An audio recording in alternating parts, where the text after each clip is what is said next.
अस्सलाम वालेकुम, मैं हूं रेहान तारिक और आप देख रहे हैं दस्तक। जिस्म आग के शोलों में झुलस रहा है, गाड़ी में भरे धुएं के बायस सांसें रुक रही हैं, दम घुट रहा है, जिंदगी की डोरें टूट रही हैं। मदद के लिए पूरा जोर लगाकर आवाजें बुलंद से बुलंद की जा रही हैं, मगर कोई सुनने वाला नहीं है।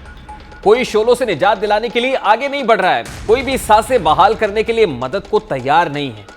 ये मनाजिर हैं गुजरांवाला के करीब हादसे का शिकार होने वाली मुसाफिर वैन के, जो आप अपनी टेलीविजन स्क्रीन पर देख रहे हैं। इस वैन में सवार हर मुसाफिर कुछ ख्वाब लिए अपनी मंजिल की जानिब रवाना था, मगर ये सब अरमान आग के शोलों की नजर हो रहे थे। वैन रावलपिंडी से गुजरांवाला जा रही थी। मंजिल पर पहुंचने से कबल रावाली के करीब वैन को मिनी ट्रक ने टक्कर दे मारी, जिससे वैन के पिछले हिस्से में मौजूद गैस सिलेंडर फट गया और देखते ही देखते आग ने पूरी वैन को अपनी लपेट में ले लिया। गैस सिलेंडर फटने से जाबाक अफराद की तादाद 10 है। दिलखराश वाक़े में आग मानसेरा के एक ही खानदान के 4 अफराद को निगल गई, माओ की गोदें उजड़ गई, मासूम फूल मुरझा गए। ये हादसा कितना खौफनाक था, जरा उसकी चंद मनाजिर आपके सामने रखता हूं।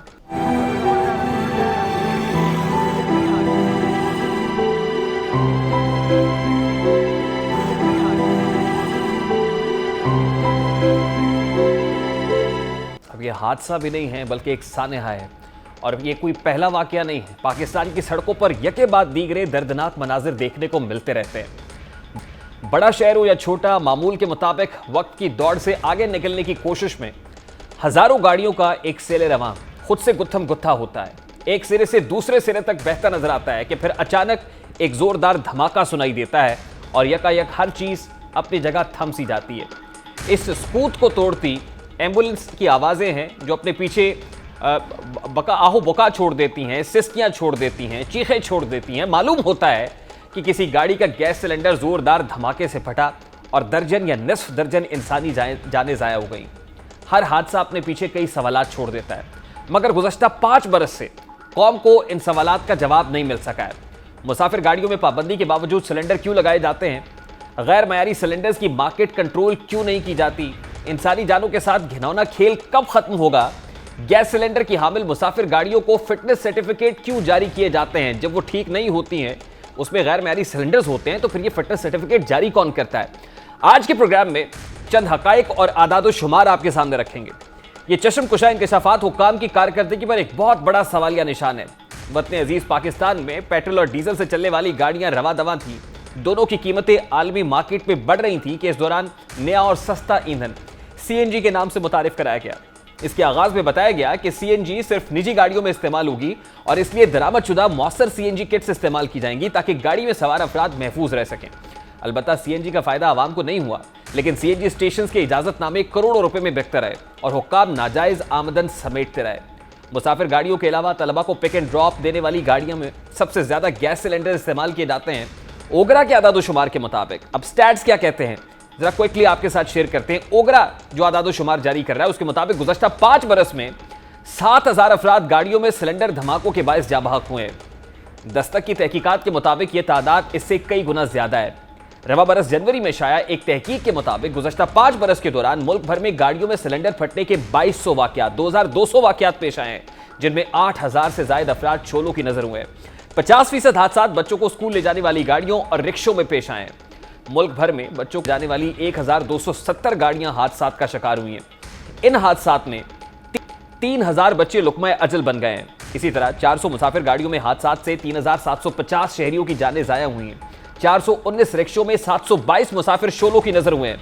111 कार हादसात में मरने वालों की तादाद 90 से जायद रही। अब सवाल यह है कि सड़कों पर चलते फिरते इन बमों को इजाजत कौन?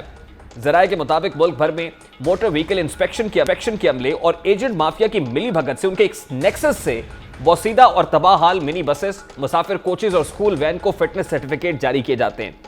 एक गाड़ी का फिटनेस रेट हर सूबे में मुख्तलिफ है।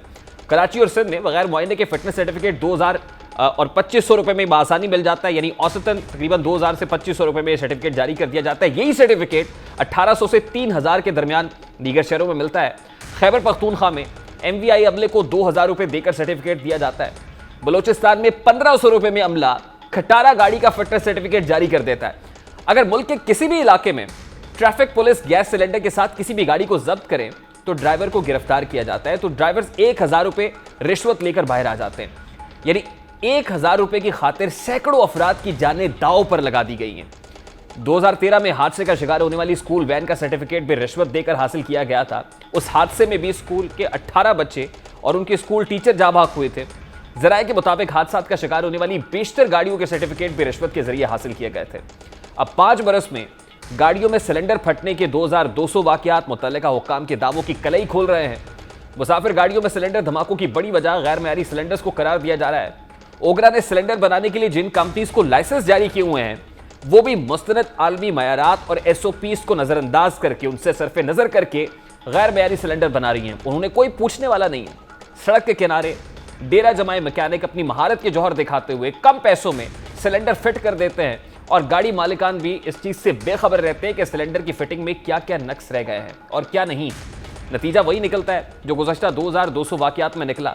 नाकिस CNG फिलिंग के जिम्मेदार सिर्फ कारीगरी नहीं है बल्कि गाड़ी मालिकान भी हैं, जो थोड़े से पैसों की खातिर अपनी और दूसरों की जानों को खतरे पर डाल देते हैं। इसी मामले पर बात करेंगे। इस वक्त chairman LPG district association Irfan Khokhar साहब ने स्टूडियोज में ज्वाइन किया है। अस्सलाम वालेकुम खोखर साहब, बहुत बहुत शुक्रिया आपके वक्त के लिए। खोखर साहब, गुजरावाला रावाली के इलाके में जो वाकया पेश आया, this is very unfortunate incident, लेकिन इससे भी ज्यादा अनफॉर्चुनेट ये है कि ये पहला वाकया नहीं है, इससे पहले बेशतर ऐसे वाकयात पेश आ चुके हैं। खोखर साहब, LPG डिस्ट्रीब्यूटर्स, बड़ा सादा सा सवाल है, ये LPG क्यों डिस्ट्रीब्यूट करते हैं, फिलिंग क्यों की जाती है कि जब आपके पास ये इख्तियार ही नहीं है, पाबंदी है कि आप जो है इन बसेस के अंदर या इन रिक्शों के अंदर LPG फिल नहीं कर सकते?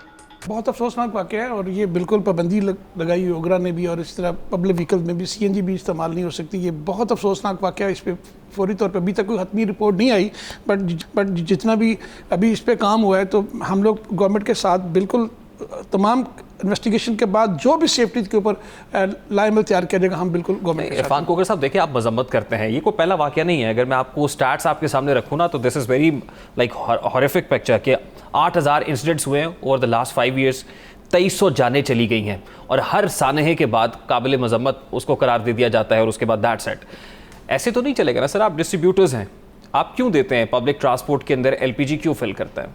सर आपने कम तादाद बताई, 15,000 बंदा गैर मेरे सिलेंडर से मर चुका है। 15,000 गुजरांवाले में से 600 कारखाना, जी पूरे 15 साल में, अभी जो लास्ट 15, और मैंने 5 साल का सिर्फ डाटा आपके पास लेके आएंगे। 15 साल में हमने गवर्नमेंट को कितनी दफ़ा रिक्वेस्ट की है, ये 5 साल का डाटा है सर, सिर्फ 5 साल का तमाम अदारों के साथ। आप गवर्नमेंट से क्या रिक्वेस्ट करते हैं? हमें LPG फरोख्त करने से रोका जाए? नहीं, हम कहते हैं सेफ्टी पे काम करें। हम कहते हैं देखें वो क्या कहते हैं जी, पकड़ लो दकड़ लो, पुलिस आ गई। हम कहते हैं सेफ्टी पे काम करें, इन कारखानों को बंद करें जो गैर मेरी सिलेंडर बना रहे हैं, ये बंद होंगे। अभी घर घर में धमाका होना है, याद रखें गैर मेरी सिलेंडर घर घर में जा चुका है। एक ऑर्डर निकलता है, पुलिस इन्वॉल्व हो जाती।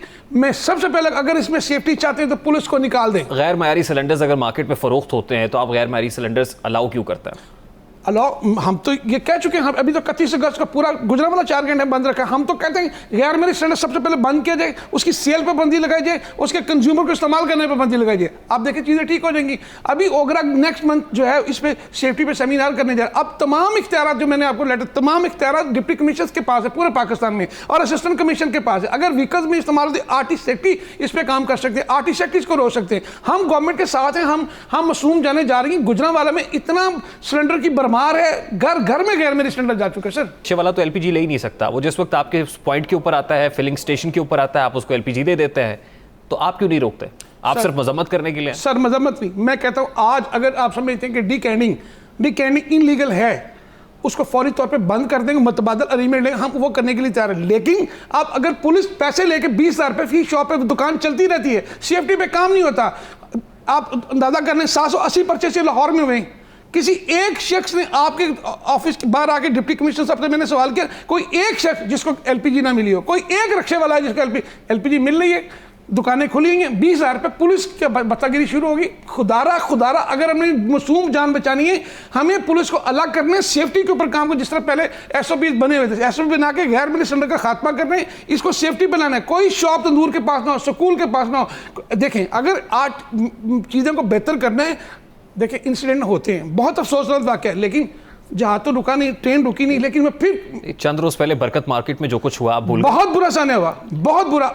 देखें मैं कह रहा हूँ, मैंने एक लेटर भेजा, ओगरा ने अब लेटर निकाला है कि डिस्ट्रीब्यूटर्स के अलावा कोई बिजनेस नहीं कर सकता। एक जिसको गैस मिलेगी डिस्ट्रीब्यूटर को, और गैर में नहीं मिली तो एलपीजी के प्लांट का लाइसेंस, कंपनी का मार्केटिंग कंपनी लाइसेंस कैंसिल हो जाएगा। ये पहली दफ़ा हुआ है। हम ये काम आज से 10 साल पहले हम कर लेते नहीं, लेकिन सेफ्टी पे काम जब तक नहीं करेंगे सर, ये रोज हम अब लाशें उठाते रहेंगे, ये चलता रहेगा। मेरे आपके कई प्रोग्राम में खुले हम कहता हूँ, गवर्नमेंट पुलिस को बीच में निकाले, सेफ्टी पे आए बात करें। हम वो शॉप नहीं चलने देंगे जो सेफ्टी पूरी नहीं है। एक सेफ्टी स्टैंडर्ड्स को ब्रीच करने वाला वो है जो डिस्ट्रीब्यूशन शॉप के ऊपर खड़ा हुआ है, दूसरा सेफ्टी स्टैंडर्ड्स को वो ब्रीच कर रहा है जो सिलेंडर बना रहा है। जी जी। तो दोनों साइड्स के ऊपर आप क्या समझते हैं, रेगुलेटर कौन है, रिस्पॉन्सिबल कौन है? देखिए जी, रेगुलेटर लाइसेंस जिन्होंने दिया वो ओगरा ही है, अथॉरिटी ने लाइसेंस दिए, ये सारे ऑर्डर। सिलेंडर्स बनाने के लाइसेंस तो ओगरा नहीं देता है। ओगरा देता है। सिलेंडर बनाने के कारखाने ओगरा ने 26 कारखानों को लाइसेंस दिए हैं, और जो जिनको लाइसेंस दिए सारे कारखाने बंद है। गैर में धड़ाधड़ 600 कारखाना गैर में सिलेंडर बना, वो जितने ओगरा के लाइसेंस याफ्ता कारखाने हैं वो सारे के सारे बंद पड़े हुए हैं। मैं यही कहना चाहता हूं। आप ये कह रहे हैं कि ओगरा रेगुलेटर है, लेकिन ओगरा ने ये पावर्स डिस्ट्रिक्ट गवर्नमेंट को डेडिकेट की हुई हैं कि अब डिप्टी कमिश्नर रिस्पॉन्सिबल है कि वो जाके दुकानों के ऊपर भी छान पटक करे और जाके उन फैक्ट्रियों को भी बंद करे जहां पर गैर मैरी सिलेंडर्स बन रहे हैं। तो अभी गुजरांवाला में आप एहतजाज करते हैं, प्रेस कॉन्फ्रेंसेस करते हैं, मीडिया टॉक्स करते हैं, आपने 12 मेरा ख्याल है डिप्टी कमिश्नर दफ्तर के बाहर भी एहतजाज किया है, तो इस पर सिटी डिस्ट्रिक्ट गवर्नमेंट क्या कहती है? सर, सिटी डिस्ट्रिक्ट गवर्नमेंट में अब गुजरांवाला की बात, जहां पे कारखाना है, अभी हमने 31 जुलाई को पूरा शहर बंद कर दिया और डिप्टी कमिश्नर गुजरांवाला से हमारी तवील घंटों की मुलाकात हुई, मीटिंग चली। उन्होंने कहा इन द एंड, उन्होंने कहा अब कारखाना कोई नहीं रहेगा। ये मैं 31 जुलाई की बात कर रहा हूँ, और 31 अगस्त तक हमारा डेडलाइन टाइम है वो कारखाने बंद होने। ये पहली दफ़ा पाकिस्तान हमने ये सारे लेटर जो लिखे हमने सब दिखाए, लेकिन कोई हमने फिर रोड बंद कर दिया। हमने कहा जी अब नहीं खुलेगा। जब डिप्टी कमिश्नर हमें खुद कहा कि अब ये काम बल्कि उन्होंने कहा मेरे घर में भी सिलेंडर जो आए वो भी गैर मैरी है, अब कारखानों पर ऑपरेशन स्टार्ट हो, अब कोई गैर मैरी कारखाना नहीं चले। हमें उम्मीद लग गई है, आप लोगों का तावन चाहिए। अब मैं फिर कर जो सिलेंडर जा चुका है, जो घरों में घर में सिलेंडर जा चुका है वो सारा नहीं, लेकिन आदाद-ओ-शुमार के मुताबिक तो गुजरांवाला में कारखाने कम होने की बजाय, बंद होने की बजाय मजीद बढ़ गए। जी मैं वही कह रहा हूँ, पुराने पाकिस्तान में 400 अब 600 छोटा कारखाना बना हुआ है। देखिए एलपीजी का सिलेंडर जो म्यारी सिलेंडर होता है, जो इंटरनेशनल स्टैंडर्ड के मुताबिक होता है, वो ब्लास्ट नहीं होता, कभी ब्लास्ट होता, लाइफ टाइम उसकी गारंटी है। लेकिन पाकिस्तान में जब हमने चौधरी मनीर साहब ओगरा चेयरमैन थे, हमने इंस्पेक्शन कराई, लाइसेंस किसी के पास नहीं था, 850 कारखानों का इंस्पेक्शन, इससे 4 कारखाने पूरे मुल्क में म्यारी निकले। आज अलहमदुलिल्लाह 26 थे, लेकिन 26 के 26 बंद पड़े हुए, क्योंकि सिलेंडर गैर मैरी इतना सस्ता 3 चादर का बन रहा है, किसी को पहचान नहीं। हार्डवेयर शॉप पे दुकान सिलेंडर चमकदार लटका हुआ है, वो सेल नहीं कर सकता। गुजरांवाला में होलसेल हो रहा है, नहीं हो सकता, शालो मार्केट भरी पड़ी है। हम तैयार हैं, हम साथ खड़े होने की तैयार हैं, तमाम ऑपरेशन करेंगे। मैंने लाहौर डीसी साहब को कहा कि ऑपरेशन करें, हम साथ हैं। इवन गुजरांवाला में पाकिस्तान कहीं भी हार्डवेयर दुकान पर सिलेंडर सेल नहीं हो सकता। एलपीजी डिस्ट्रीब्यूटर जो है वो अपने इंडस्ट्री के बका के लिए वो इसको ऑपरेशन को कामयाब बनाएंगे, गवर्नमेंट के बिल्कुल साथ खड़ेंगे। पुलिस लेकिन हमारे बिजनेस के निकाल दी जाए, पुलिस बर्बादी है, पुलिस जो भत्ता लेती है जिससे मासूम जानवर। वेरी मच इरफान खोखर साहब फॉर बीइंग विद अस। मुझे ब्रेक लेनी है, I have to wind it up. बहुत बहुत शुक्रिया।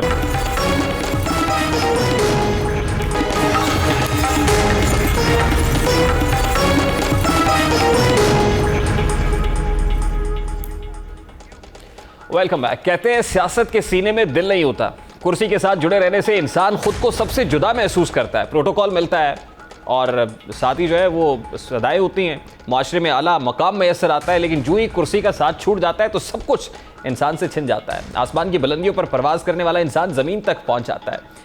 ऐसे ही रानुमा तहरीक इंसाफ डॉक्टर फिरदौस आशिक अवान के साथ हुआ है। फिरदौस आशिक अवान जो मुशीर इत्तलात होते हुए भरपूर प्रोटोकॉल एंजॉय करती रही हैं, कभी क्रिकेट और जूडो कराटे की माहिरीन के सामने आती रही हैं और उन्हें एक्सपर्टीज़ दिखाती रही हैं, अपनी महारत दिखाती रही हैं। तो कभी सियालकोट में सोनिया सदफ को खरी खरी सुनाती हुई भी दिखाई दी है, लेकिन उनसे ओहदा वापस लिए अभी 2 दिन ही गुजरे हैं कि उन पर पंजाब असम्बली के दरवाजे बंद कर दिए गए हैं। क्या देखा गया आज पंजाब असम्बली में, जिस वक्त एहसन सलीम बरियार जो PP38 से पाकिस्तान तहरीक इंसाफ के MPA मुंतखब हुए हैं, आज उन्होंने पंजाब असम्बली पहुंचना था। फिरदौस आपा जब वहां पर पहुंची है तो उनके साथ क्या रवैया बरता गया वो जरा आपको दिखाते हैं।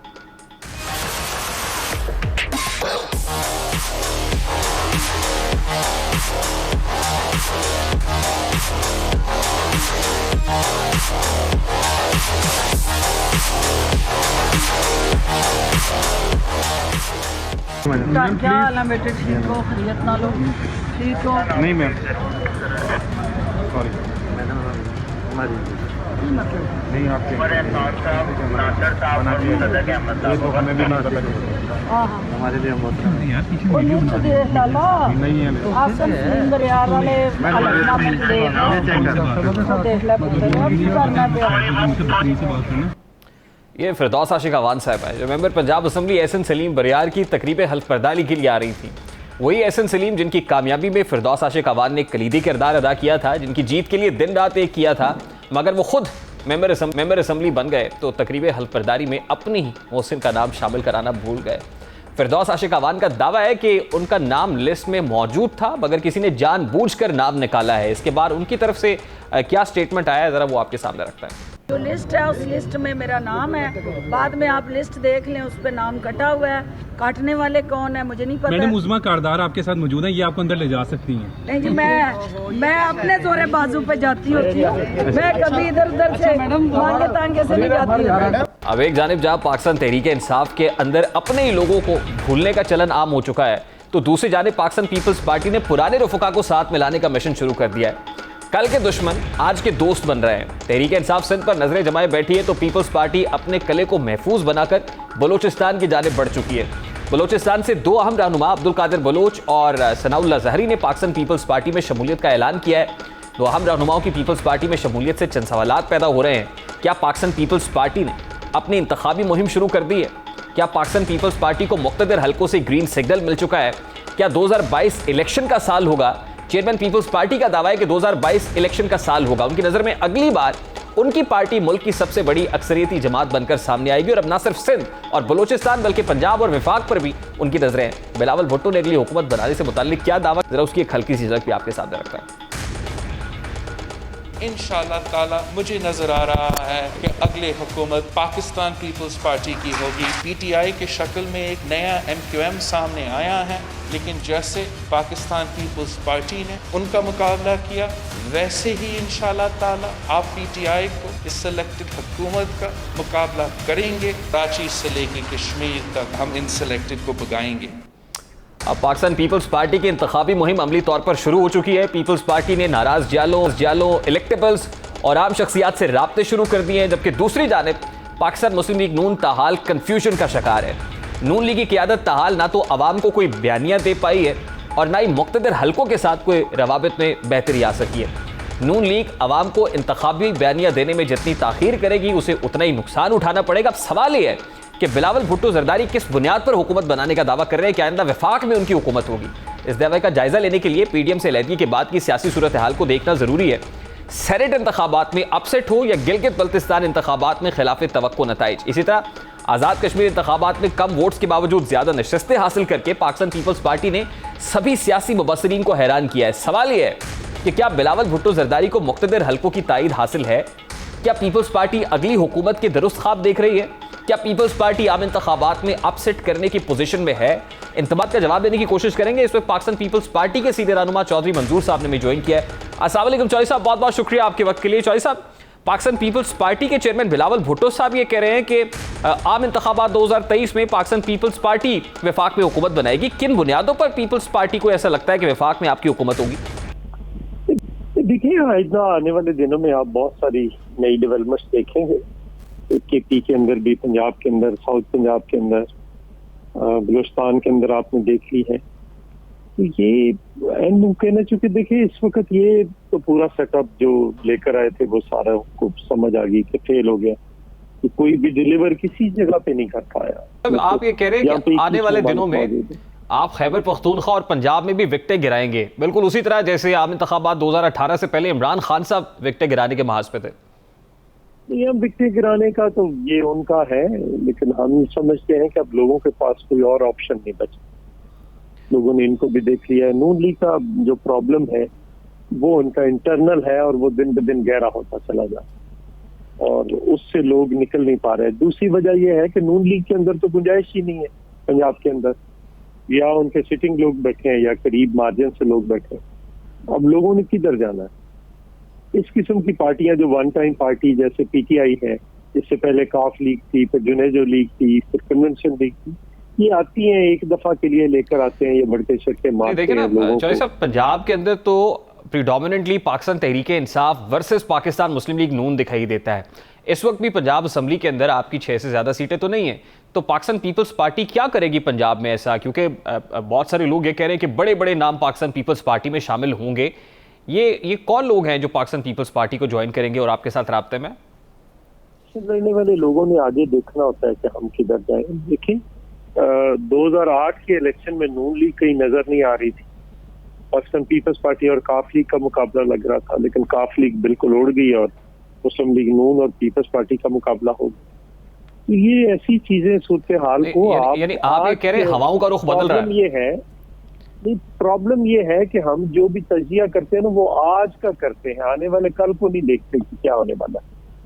तो जो महंगाई जो सूरत हाल इस वक्त है पाकिस्तान के अंदर, वो तो बड़ी खौफनाक है। ये हालात किसी मेजर पॉलिटिकल इंस्टेबिलिटी के मुताबिल तो नहीं हो सकते, इसको तो कोई स्टेबल हुकूमत चाहिए होती है। अगर इसी तरह हुकूमतें आती जाती और गिराई जाती रहें तो फिर तो ये हालात मजीद ग्रेव होंगे सर।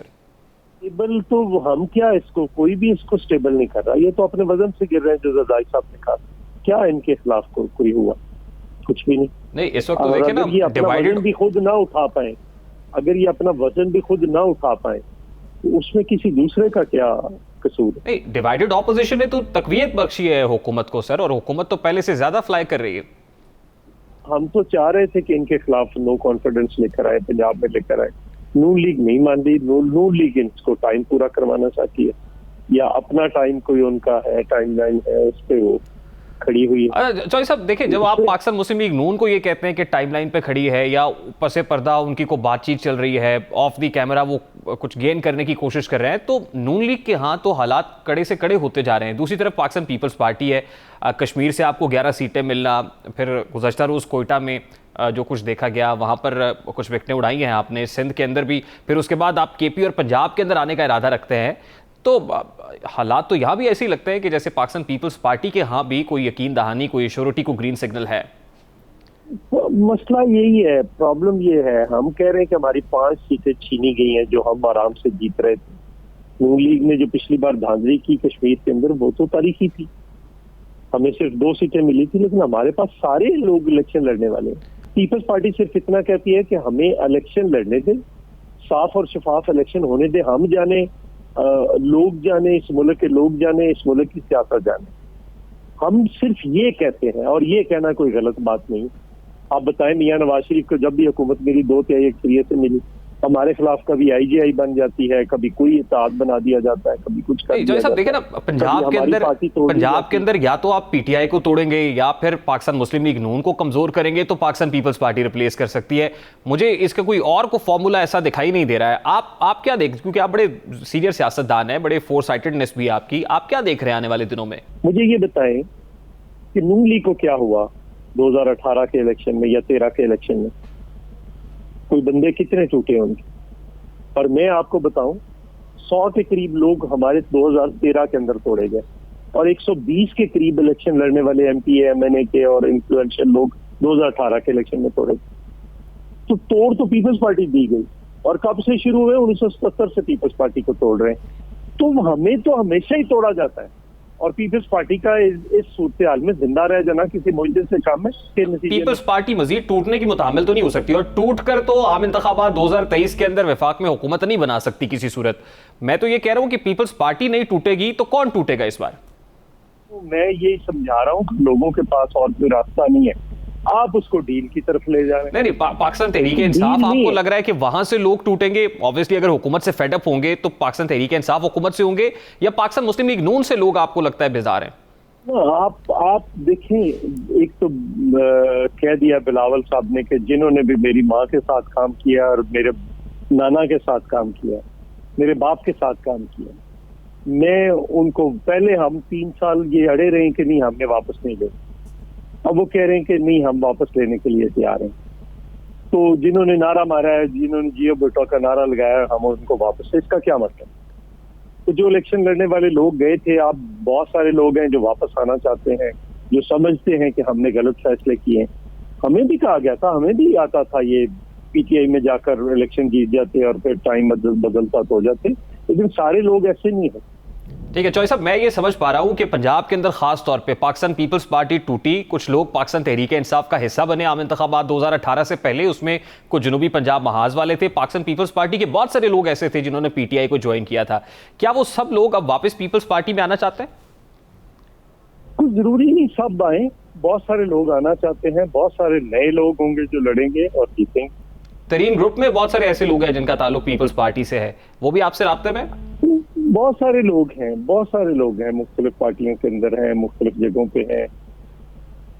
और पंजाब के अंदर सर अगर कोई खास नंबर की बात की जाए तो कितनी बड़ी तादाद में हो सकते हैं ये लोग? वैसे इस हालत में तो इस सोच के हामिल हूँ तो पीपल्स पार्टी को अपना मंशूर और मैनिफेस्टो देना चाहिए, हम इलेक्शन फिर भी जीत जाएंगे। बहुत शुक्रिया चौधरी मंजूर साहब आपके वक्त के लिए। पाकिस्तान पीपल्स पार्टी के सीनियर रहनुमा चौधरी मंजूर हमारे साथ मौजूद थे। और पाकिस्तान पीपल्स पार्टी की नजरें इस वक्त खैबर पख्तूनख्वा और पंजाब पर लगी हैं। पंजाब में पाकिस्तान पीपल्स पार्टी अपने आप को रीऑर्गेनाइज करना चाहती है और चौधरी मंजूर साहब का दावा यह है कि बहुत सारे ऐसे लोग जो पीपल्स पार्टी को छोड़कर तहरीक इंसाफ में दीगर जमातों का हिस्सा बने थे, अब वो पाकिस्तान पीपल्स पार्टी को फिर से ज्वाइन करना चाहते हैं। वाकई क्या होगा ये तो आने वाला वक्त ही बताएगा। अभी एक क्विक शॉर्ट ब्रेक लेनी है जी, ब्रेक के बाद वापस आएंगे। ओलंपिक्स में नाकामियों का जिम्मेदार कौन है, सवाल उठाएंगे इस ब्रेक के बाद। हमारे साथ रहिए।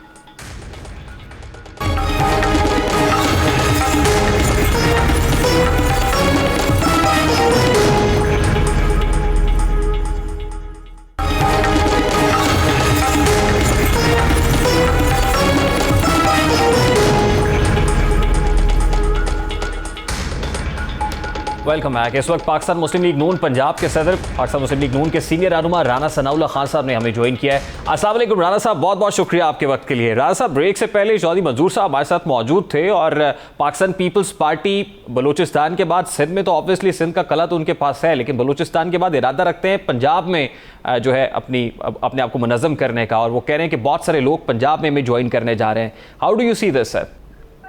देखिए, जो बलूचिस्तान से जो सनाउल्लाह ज़हरी साहब और अब्दुल कादिर बलोच साहब ने पीपल्स पार्टी ज्वाइन की है, तो उससे ये तसर लेना कि वो उन्होंने मुस्लिम लीग नून को छोड़ के जो है वो ज्वाइन किया है, वो दुरुस्त नहीं है।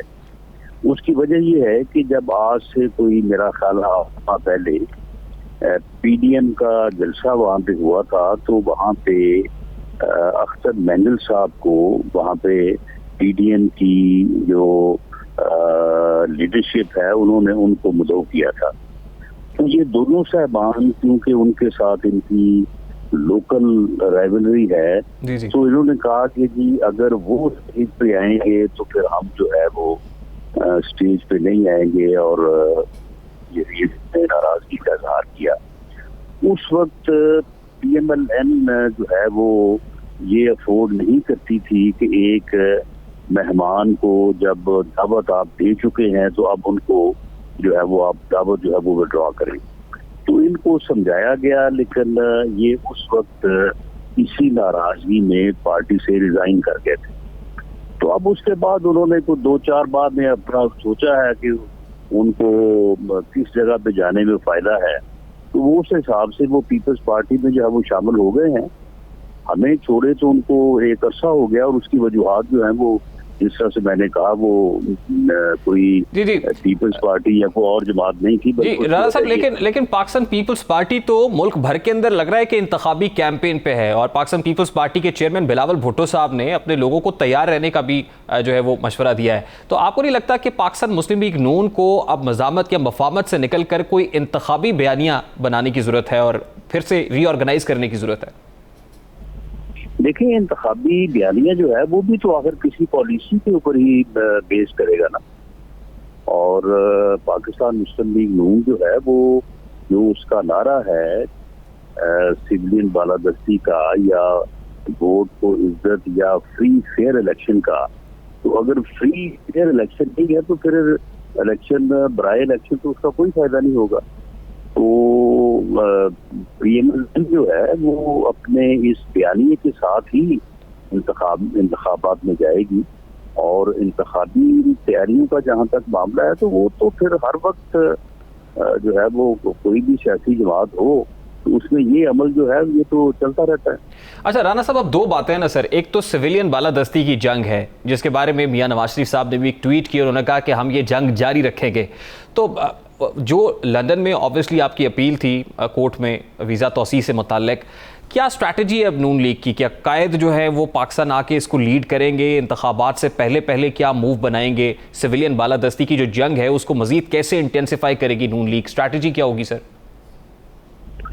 देखिए, जहाँ तक अपनी सियासी जद्दोजहद का ताल्लुक है तो वो तो खैर पूरी पार्टी में करनी होती है और लीडरशिप ने देना है, लीड करना है। और वो इस टेक्नोलॉजी की वर्ल्ड में कोई फासले जो है वो फासले नहीं रहे, तो वो मियां साहब जो है वो कहीं से भी जो है वो अपना लीडरशिप रोल जो है वो अदा कर सकते हैं। और इस वक्त भी वो जब जरूरत हो तो वो अपना मशवरा भी करते हैं, राय लेते भी हैं और उसके बाद कोई फैसला हो तो उसके ऊपर भी वो अपनी राय का इजहार करते हैं या वो फैसला करते हैं। तो इसलिए वहाँ पे उनका लंदन होना या किसी और जगह होना जो है ये फासले तो बिल्कुल हायल नहीं। लेकिन राना साहब, उनकी पाकिस्तान में जो प्रेजेंस है वो कितनी इंपॉर्टेंट है? आज वफाकी वज़ीर दाखिला शेख रशीद अहमद साहब ने कुछ बातें की, मैं कहता हूँ जरा आप quickly sir take a listen to it, उसके बाद मैं आपसे सवाल करता हूँ सर। शेख रशीद सर। नवाज शरीफ साहब का पासपोर्ट है वो 16 फरवरी से मनसूख हो चुका हुआ है। उनके पास पासपोर्ट नहीं है, उनको मुल्क आना चाहिए। लीडर वही होता है जो मुल्क में जीता और मरता है। नवाज शरीफ के पास दो ही ऑप्शन है, नंबर 1 वो अपनी अपील कर लें, नंबर 2 के वो असylum ले वहाँ, जो कि शायद वो ना लें। राना साहब वो कह रहे हैं कि लीडर वही होता है जो मुल्क में रहकर जंग लड़ता है, मुल्क में रहकर जेलें भी काटता है। उन्होंने फिर बहुत सारी मिसालें भी दी, उसमें भुट्टो साहब की एग्जाम्पल भी कोट की। तो आपको नहीं लगता सर यहाँ अगर मियाँ साहब रहेंगे तो वो बयानिया कायम करने में बड़ी आसानी होगी, क्राउड पुल करने में भी आसानी होगी, लोग भी अंडरस्टैंड करेंगे? देखिए, ये फैसला तो मियाँ नवाज शरीफ ने करना है कि वो कहाँ रह के ज्यादा इफेक्टिव रोल जो है वो अदा कर सकते हैं। और उनका विजन, उनकी समझ, वो इस मुल्क में अल्लाह के फजल से 3 मरतबा जो है उन्होंने अवाम का मैंडेट हासिल किया है। और ये साहब जो कर रहे हैं ये आज तक अपनी सीट नहीं जीत सके अपने बलबूते के ऊपर।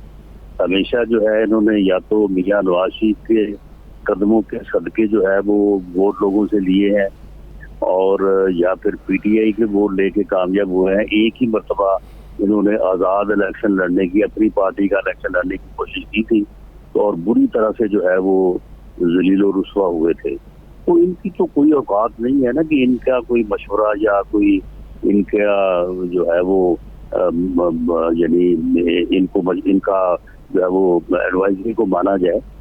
तो ये इस बारे में मियां नवाज शरीफ साहब खुद फैसला कर सकते हैं कि उनका किस वक्त, देखे ना, जब उन्होंने ये समझा कि मेरा मुल्क वापस जाना जो है वो जरूरी है तो उन्होंने देखे, उन्होंने अपनी शरीके हयात को जो है वो बिस्तर मर्द पे वो छोड़ के तो वो अपनी बेटी का हाथ थाम के जो है वो आ गए थे यहाँ पे। तो अब भी जब वो समझेंगे तो उसमें तो वो एक लम्हे की भी ताकीद। बिल्कुल ठीक है राना साहब, जी राना साहब, आप बड़े सीजन्ड पॉलिटिशियन है सर, बड़े जीरक सियासतदान हैं। आप ये बताएं सर, बड़ा सादा सा सवाल है, क्या आपको 2022 इलेक्शन ईयर लग रहा है? क्योंकि जिस पेस के साथ हुकूमत जो है वो आगे चल रही है, फिर गुज़श्ता रोज़ भी शिबली फराज साहब ने इमरान खान साहब को ब्रीफिंग दी EVM के ऊपर, सदर पाकिस्तान ने भी देखा, तो हुकूमत जो है वो बड़ा सीरियस मोड में दिखाई दे रही है। आपको लगता है कि 2022 जो है वो इंतखाबात का साल होगा? देखिए, जो यानी अब गैब का इल्म या किसी के इरादे का इल्म तो जो है ना वो या उसे हो सकता है या फिर अल्लाह ताला को हो सकता है, दिलों के हाल तो वही जानता है।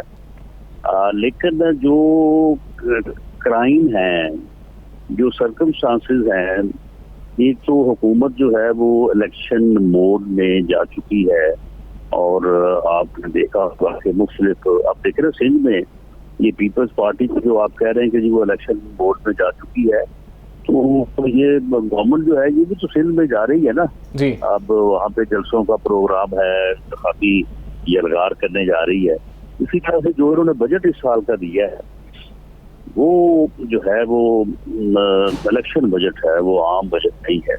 तो इन चीजों से आप जैसे जो सरकार हैं वो ये सारे इसी राय का इज़हार कर रहे हैं कि मार्च अप्रैल 2005 जो है उसमें शायद इलेक्शन जो है वो हो रहा है। तो राणा साहब, क्या पाकिस्तान मुस्लिम लीग नून तैयार है 2022 मार्च अप्रैल के अंदर इलेक्शन कंटेस्ट करने के लिए? जी, हमने इस बारे में, मैं पंजाब की हद तक आपको बता सकता हूँ कि हमने इस हिस्से में जो है वो खामोशी से काफी मौसर और बुनियादी काम जो होता है, कुछ काम तो ऐसा होता है कि वो ही होना होता है, मतलब 2 महीने 3 महीने पहले ही, लेकिन कुछ काम ऐसे होते हैं कि जो वक्त से पहले करने वाले होते हैं, वो काम सारे हमने अल्लाह के फजल से जो है वो उनको हम कुछ कर भी रहे हैं और हम कुछ कर भी चुके हैं। तो राणा साहब ये बताइएगा कि आपसे कुछ लोग राब्ते में हैं, क्योंकि हुकूमत का भी एक कैंप फिर से, जहांगीर तरीन कैंप के अंदर भी कुछ मायूसी है, पाकिस्तान पीपल्स पार्टी ऐसी अपॉर्चुनिटीज को कैपिटलाइज करने की पोजीशन में दिखाई दे रही है। आप क्योंकि पंजाब के सदर हैं, तो इन चैलेंजेस को कैसे काउंटर फाइट करेंगे? आपकी स्ट्रैटेजी क्या होगी? देखिए जी, हमारे साथ राब्ते में तो लोग हैं, इसमें तो कोई शक नहीं है, या हम अगर ये बात ना भी करें तो फिर भी लोगों को मालूम है। नेशनल असेंबली के तो 15 मेंबर जो है वो हमारे साथ राब्ते में इस वक्त भी हैं और काफी अरसे से हैं। इसी तरह से सूबाई असेंबली के मेंबर जो है वो है। अब देखना ये होता है कि कौन सा वक्त है कि जिसके ऊपर जो है वो इस चीज को एक्सरसाइज किया जाए। बिल्कुल ठीक है, बहुत बहुत शुक्रिया राणा साहब आपके वक्त के लिए। पाकिस्तान मुस्लिम लीग नून के सीनियर रहनुमा राणा सनाउल्लाह खान साहब हमारे साथ मौजूद थे। गुफ्तगू आपने सुनी। क्विक शॉर्ट ब्रेक लेते हैं, ब्रेक के बाद वापस आते हैं।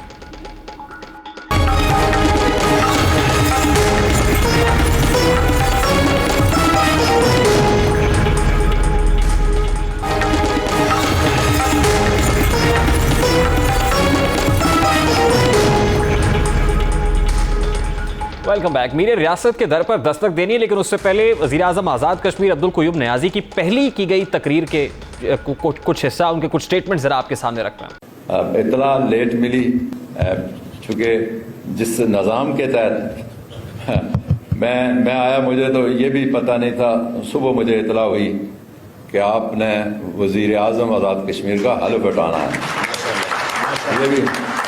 ये भी नई बात है। लोग शेरवानियाँ और जैकेटें और कपड़े तैयार किए होते हैं, तो मैं इससे पता नहीं ये किसने मुझे कपड़े ला के दिए हैं, मेरे पास कपड़े भी नहीं थे। वज़ीर आज़म आज़ाद कश्मीर की पहली तकरीर सुनकर हर आंख में आंसू आ गए। वज़ीर आज़म इमरान खान के इंतखाब को दाद दी गई। सोशल मीडिया के जरिए वज़ीर आज़म आज़ाद कश्मीर की प्रमोशनल मुहिम चलाई गई। उनके इंतखाबी हल्के में इलेक्शन कैंपेन के दौरान उनकी मोटरसाइकिल पर सवार होकर इंतखाबी हल्के की वीडियो भी खूब वायरल की गई। कौम को बताया गया कि वज़ीर आज़म आज़ाद कश्मीर इंतहाई सादा हैं, अवाम की खिदमत भी उसी अंदाज में करेंगे। आप अपनी टेलीविजन स्क्रीन पर इस वक्त उनकी इलेक्शन मुहिम के दौरान सरगर्मियां देख रहे हैं। किस अंदाज में अब्दुल क़य्यूम नियाज़ी अवामी लीडर बनकर सामने आए, उन्होंने कैसे नौजवानों की क़यादत की, किस अंदाज में हल्के की अवाम के दिल जीते। लेकिन आप भी दिल थाम कर बैठे, ये नामजद उम्मीदवार बराए कानून साज असम्बली अब्दुल क़य्यूम नियाज़ी हैं। लेकिन अब मौसूफ का एक और अंदाज आपको दिखाते हैं। हल्के में मोटरसाइकिल पर अवामी राब्ता मुहिम चलाने वाला शख्स वज़ीर आज़म के हल्फ के लिए उधार का सूट पहनने वाले अब्दुल क़य्यूम नियाज़ी हल्फ उठाते ही बदल गए हैं। और अब क्या झलक दिखाई देती है, जरा वो क्विक रिफ्लेक्शन भी आपके सामने रखता है। तो ये देखिए कितनी गाड़ियां जनाब वज़ीर आज़म आज़ाद कश्मीर के निराले अंदाज हैं। बारकैफ मीर रियासत के दर पर दस्तक देंगे कि हुजूर जो आपने वादे किए थे नारे, उनकी तकमील भी होनी चाहिए। बेअमल दिल हो तो जज्बात से क्या होता है, धरती बंजर हो तो बरसात से क्या होता है, अमल लाजमी तकमील तमन्ना के लिए, वरना रंगीन ख्यालात से क्या होता है। ये तो था आज का दस्तक। आपसे मुलाकात होगी इंशाअल्लाह कल। अपना रखिएगा ख्याल। अल्लाह हाफ़िज़।